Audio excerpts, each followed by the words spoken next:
ឆ្នាំ2025ខ្ញុំគិតថាជាឆ្នាំដែលយើងត្រូវចាប់ផ្ដើមមើលថែរឿងទាំងនេះឲ្យល្អបំផុតទី1មើលថែអ្វីដែលយើងកំពុងមានឲ្យបានល្អជាគំនិតយោបល់ខ្ញុំឆ្នាំ2025អាចជាឆ្នាំដែលយើងត្រូវឆ្លងកាត់រឿងជាច្រើនជាបន្តទៀត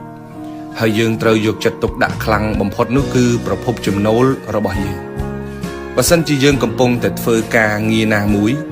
ឬក៏យើងកំពុងតែកាន់ការងារណាមួយ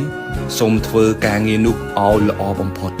សូមយកចិត្តទុកដាក់ជាមួយនឹងការងារដែលខ្លួនកំពុងតែកាន់កាប់នឹងឲ្យបានហ្មត់ចត់មែនតើជារឿងល្អសូមកុំបោះបង់ចោលការងារដែលបង្កើតប្រាក់ចំណូលឲ្យយើងអីព្រោះស្ថានភាពទៅមុខទៀតយើងមិនគិតថាវាល្អប្រសើររហូតទេយល់ល្អបងប្អូនគួរពង្រឹងសមត្ថភាពជាមួយនឹងការងារដែលយើងមានស្រាប់ហើយផ្ដោតទៅលើការងារដែលយើងមានស្រាប់ដើម្បីឲ្យចំណូលរបស់យើងនឹងថិតថេរយូរអង្វែងពង្រឹង